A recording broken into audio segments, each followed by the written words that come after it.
Now, I just don't understand how every time it's an election time, it's always something at these polls. Like, do y'all need to send federal authority throughout all the states, throughout all the counties and cities, for them to make sure that they doing this properly? Like, it stinks, and I don't care like what side of the aisle you're on.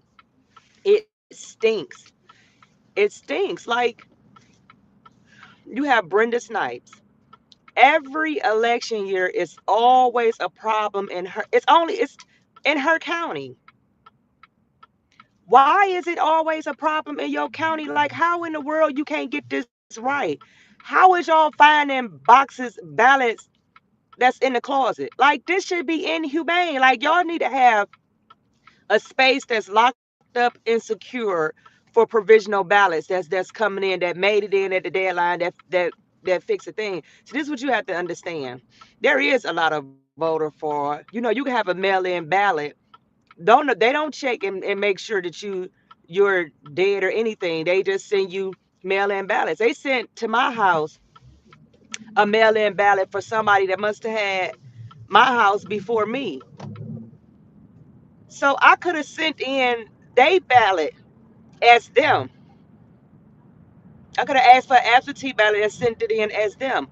Like, we need to get way stricter on voting, and it should be acceptable on both. Should no side have a problem for making stricter ways of cutting down on a lot of these voting stuff? You go into polls, they don't have cords for the machine. If you're in big counties,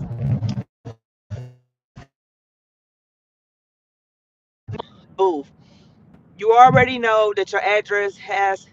I don't know if your address has to match the ID or whatever. But I think you need an ID. I think you need an ID. You need an ID for everything else in the world. I can't go in the Social Security building and ask for a Social Security number without presenting a proper ID.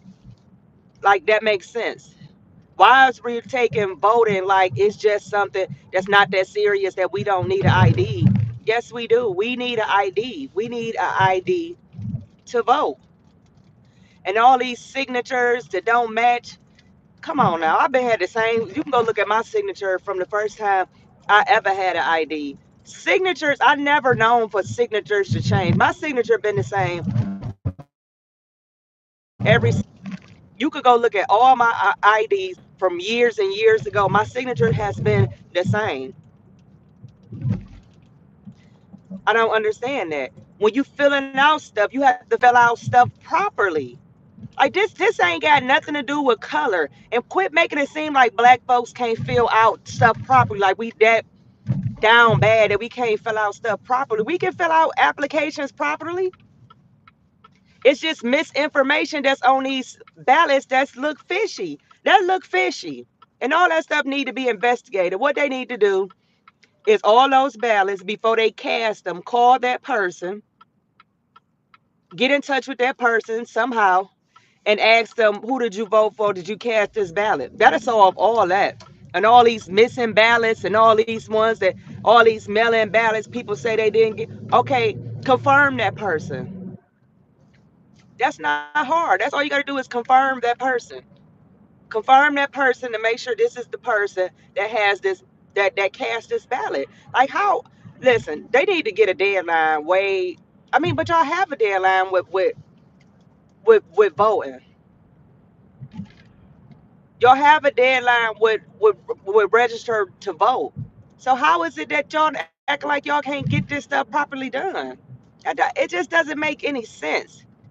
Because it's a lot of voter fraud going on. I don't care what no. It hasn't been. They said it hasn't really been proven well because you haven't really gave us a thorough checking into it. And what he need to do with this new attorney general, he need to go. They need to send the feds in all these cities and states is having these problems with these voter fraud. Let them deal with it. A nonpartisan group of federal authorities. Let them make sure all this stuff is running right. Because you got the same crooked people that's counting the ballots. That's mysteriously finding box of ballots. Then you got U-Hauls pulling up with we don't know what in the world in there. It just looked fishy and it stinks. There's no other way that you can look around that.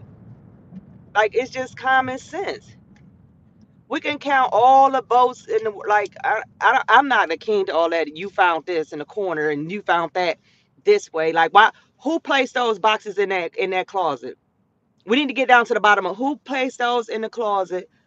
Who is that person?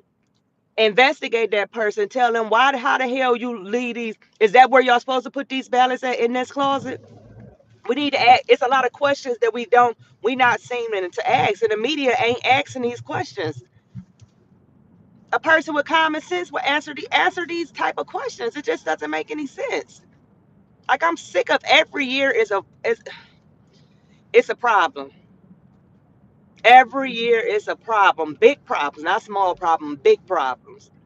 There's always these mysterious ballots. It's always this, like, come on with the games. This ain't nothing but a whole bunch of games, and it needs to end. So now we have, a lot of people that's going back and forth trying to say, okay, the Democratic Party, I mean blacks are leaving the Democratic Party, but what kind of agenda the Republicans is offering you? Is they working on prison reform? Is they working on helping building families up? This is what people need to understand. All black people do not need prison reform. All black people have not been to jail. All black people that do not need help with getting a job. It's a variety of things across the board that it just puts you in the average American need. Getting a better economic opportunity, getting better jobs, education if you want education, trade, trade, trade jobs, different stuff like that. Every black person is not jail. So when everybody want to jump on the prison reform, that's not the only thing the black community need. I grew up in the projects down here in Cleveland, Ohio. It's so many talented people, but guess what? They can't express those talents because they're living in poverty. Now, how can we help these people get up out of poverty? How can we help these people become unpoor? That is the things we need to focus on. How can we help the next average American to obtain the American dream and to dream it how and doing the things that they want to do? It's not always about prison reform. Black folks in prison is not the only. It's white folks in jail. It's Puerto Rican folks in jail. It's Caucasian. It's all kind of people in jail. Mexicans. That don't listen. Every black person is not in prison. That should not be. That should be one of the main focus. And I see that they working on that. We need to spread this thing out and not just focus on one solely thing. Go in these housing projects and build the community back up. Build the basic house back up. See, that's the thing. You have to build the house back up. You got to build the house back up from the inside and the out. Promote marriage. Promote mother and father raising their kids in the home. Let welfare, let the father be in the home. And that's another thing they say. Well, the black unemployment rate, okay, yes, it's low, but it's still really not low enough of a job. That's because they're on welfare. They receive welfare and they don't want to get a job because they live in housing authorities. And if they make over soon soon as they soon as they make some money, they rent go up. So they don't even